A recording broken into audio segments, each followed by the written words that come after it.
Hello, everybody, and welcome to another exciting, fun-filled, expeditious episode of Radiorama, where, as the name implies, I'll show you how to work on radios. And I was about to say other things, but you know, if you look at my channel, sometimes I work on television sets and record players and stereos and all kinds of other things that glow on vacuum tubes. Why do I keep on saying that? Run on glowing vacuum tubes. This is a Motorola, and if you're curious about the model, well, let's see. Model C10N25, and it appears to be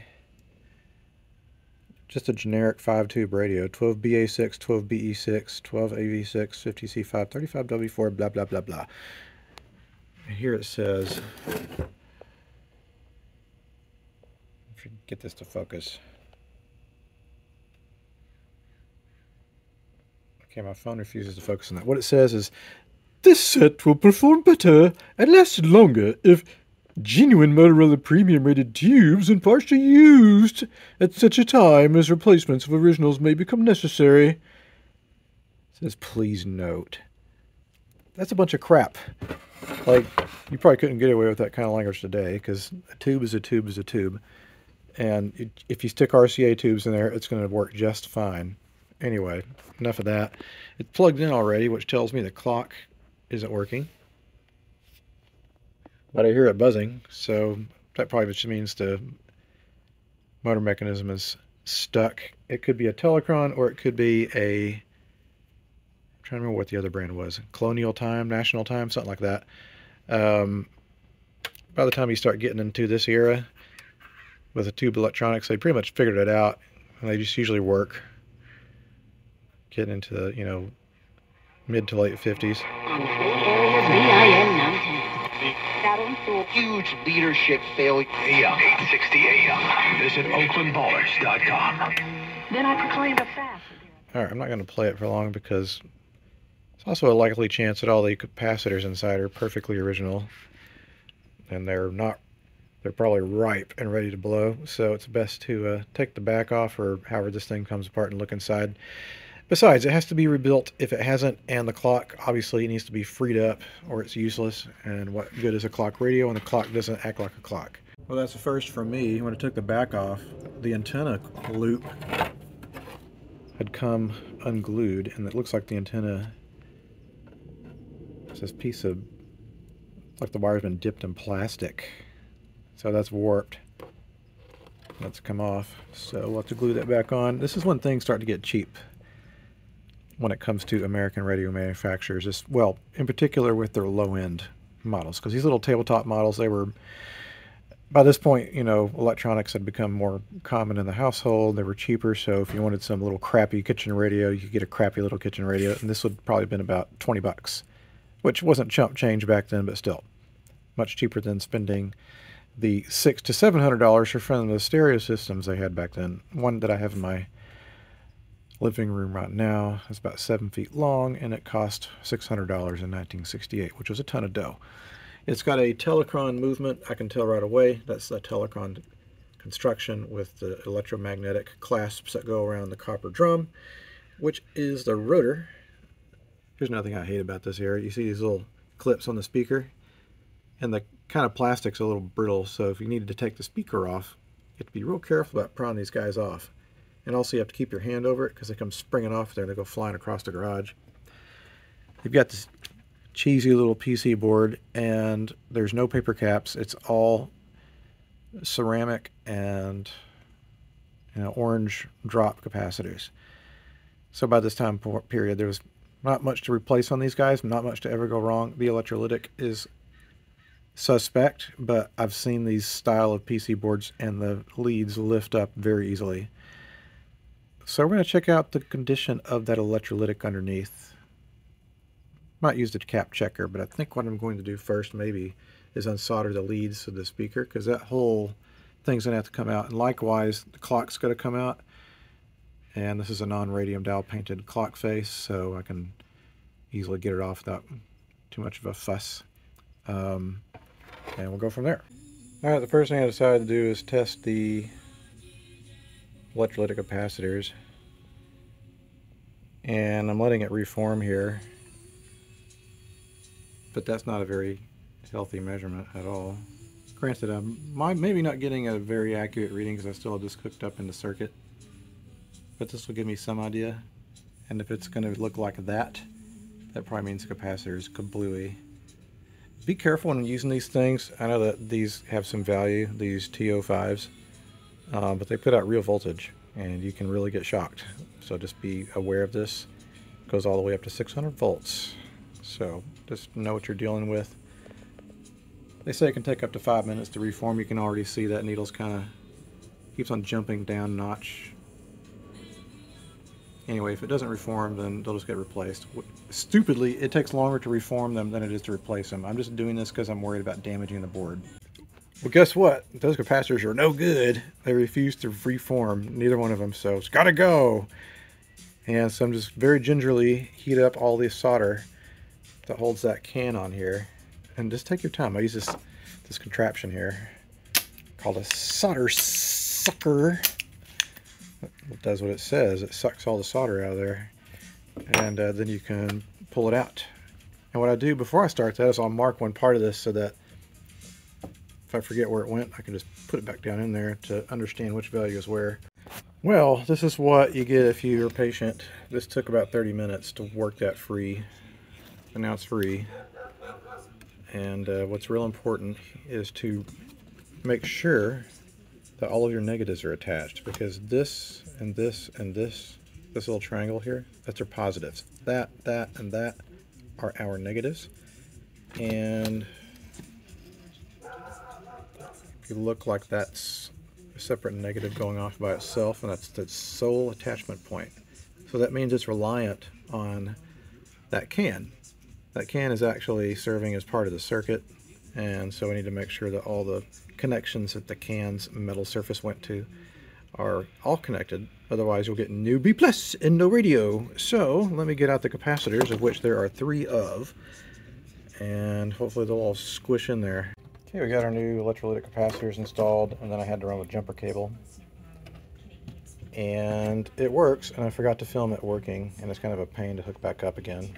What I'm going to do instead is I promise I'll show it working later, so just in case you think I'm telling a great big fib and it really doesn't work. But what I want to do now is go over the case with a toothbrush and some cleaner. I was going to try to take that speaker out, but man, getting those off, like, I'm afraid I'm going to break something doing that. So I'm just going to instead take a toothbrush and some warm water and some mild detergent, get all the crap that's built up in here.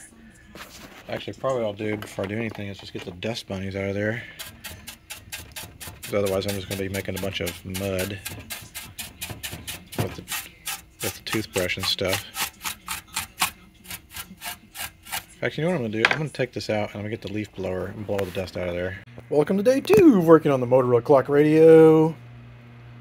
You'll notice a pattern here. It seems like I have this hankering for working on ugly clock radios lately. So we got the electronics finished as far as the recapping goes, and I forgot to show you that it works. I'll show it in a minute. But you see what I did here is I kind of knitted these negatives together, and it's interesting. This has the copyright on it. This is a 1959 model. And what we need to do is add an audio input, which is not as straightforward on these guys, because the volume control is soldered directly to the board. And what I need to do here is determine which lead is the lead that brings in positive signal / radio signal. And if I'm looking at it, we have these 3 legs here. 1, 2, 3. The center we're not worried about. We're just worried about the ones in the edges here, which is where these 2 rivets are. We flip it over, and here we go. We got 1, 2, 3, I think. Let's see. Where's that 3rd one go? It's like right there. Okay, the 3rd leg is attaching here, which, seeing as how many things are attached to it, that would make you think that it must be a common negative, versus this one, which is going over to this wafer thing that has a bunch of stuff in it. And we're not worried about the center. Where else does this attach? Looks like it goes to that big capacitor there. What I'm more concerned about is what goes to one of these. And it's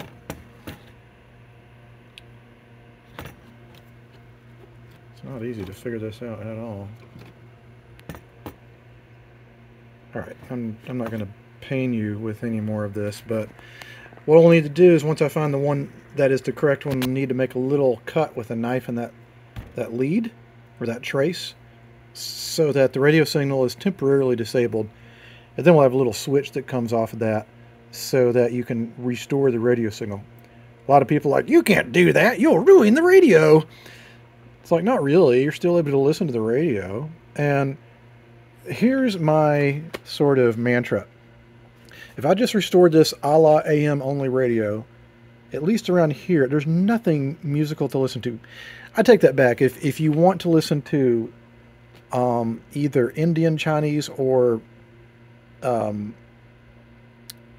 Mexican music, then there's a few stations around here, so if you like that and that's all you ever want to listen to, that's great. I don't have a problem with that. But if not, then there's a chance this thing will just sit on a shelf somewhere as a decorative piece. And I'd rather people actually use and enjoy them versus they just sitting around like this one probably did for the last who knows how many umpteen number of decades. So we're going to solve that problem by adding an audio input.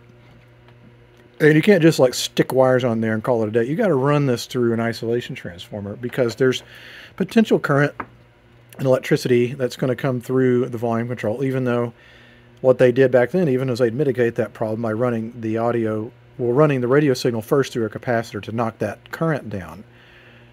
So if you were a gambling person and it was your radio that would never belong to anyone else, you potentially could do that. Just remember never to touch the end tip of the audio connection and ground. You might get a little bit of a jolt, which would be unfortunate and uncomfortable. But since this is going to go out to who knows what, we got to be maximum safety, and an isolation transformer is a surefire way to separate the user from any potential electrical current.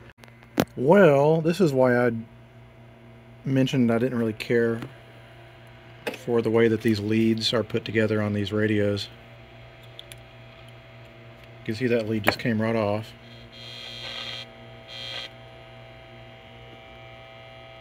But that hum indicates that we have terminated the radio signal.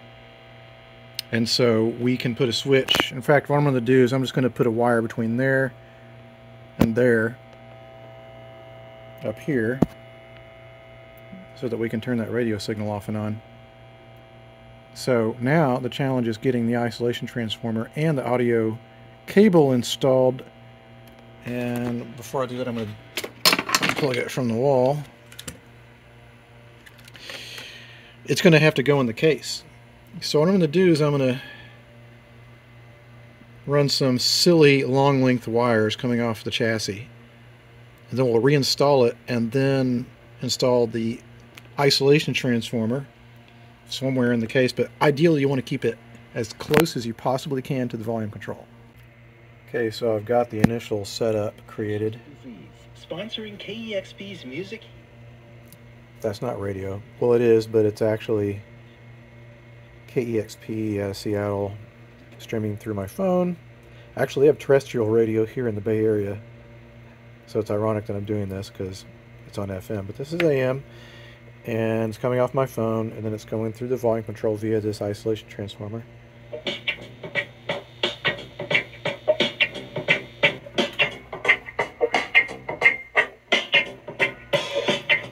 It's pretty hilarious. That sounds pretty good.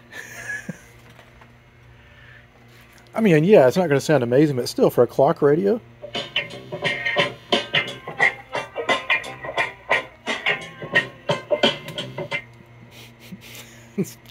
I don't know why I found that funny. But anyway, so this works. We're not out of the woods yet, because right now I'm just running one channel off of my audio, just the right channel. But we'll need to twist those together, and I'm not ready to do that yet, because what I want to do is I'm going to desolder the isolation transformer, because I think that wire is way too long. It doesn't need to be that long. Even though it's amazing both radio and audio sound really clean and crisp, even though these has these crazy long leads. I've had some radios where if you did that, like, they'll act like an antenna. But you know, Motorola wasn't a slouch. They did some pretty good stuff. In fact, I was told the person that donated this worked for Motorola, and that's why we have a whole ton of these guys in my house right now, as well as at the museum ready for restoration. And when I saw all those, I was like, man, these take a lot less parts. But then I also remembered they were more of a challenge because you got to disassemble all of this stuff. And it's, I don't know, it's a little bit wonky, especially when you have to deal with these PC boards that break so easily. But I think I've gotten lucky with this one so far. Well, I got a little bit cocky, and I was like, I'm going to clean up the inside of the case, then I'll stick it back together again. And then I remembered, oh yeah, the clock doesn't work.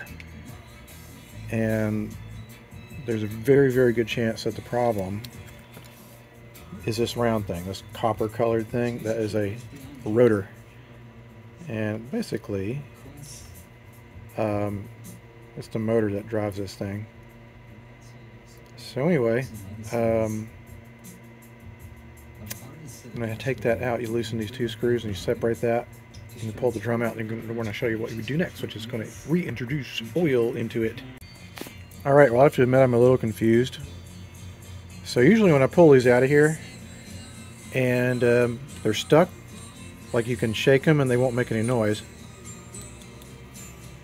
Sorry, there's an annoying song playing in the background. I should have turned the music down before I started this. Anyway, you hear that?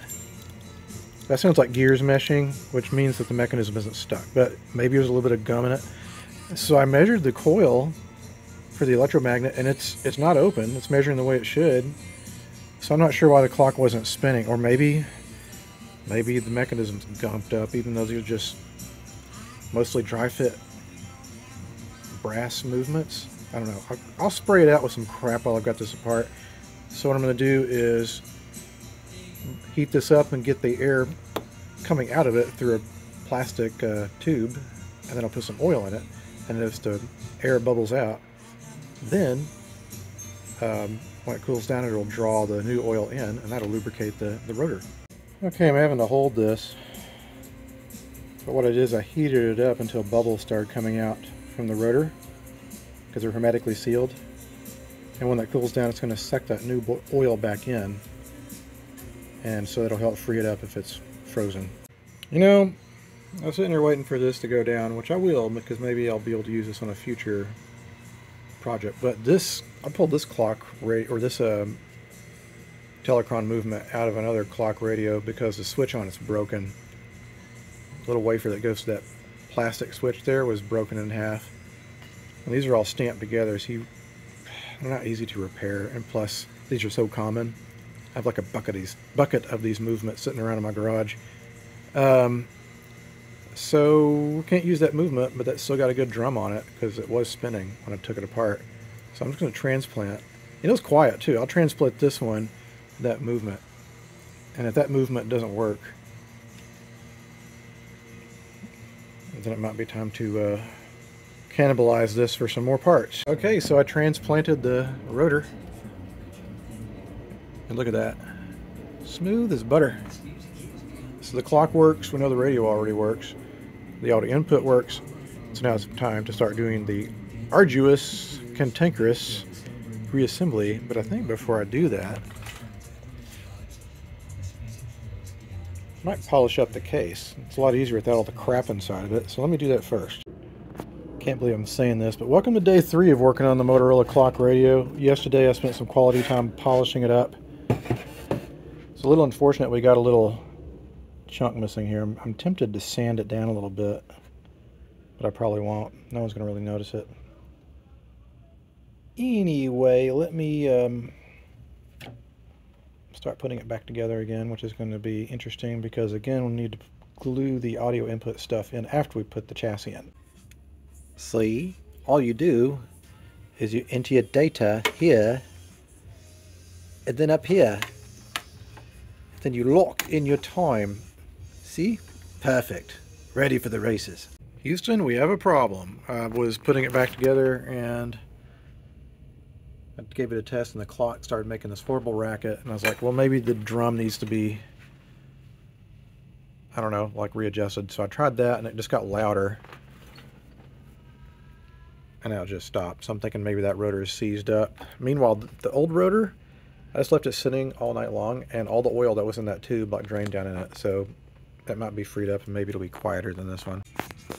Okay, so I put the old drum back in. And it's quiet as a mouse now, which it should be because, like, basically that rotor just sat there all night long with oil draining into it. So it'll be smooth as butter. And also, like, this part of the antenna had come loose from the back, so I glued it back on. And this piece of cardboard that has the terminals on it. Anyway, I am going to stick it back together. The last thing I'll do is I'll put a little drop of glue here, so when I pull this knot through on that cord, it'll stay there. And then we will give this a final test, see if she wakes.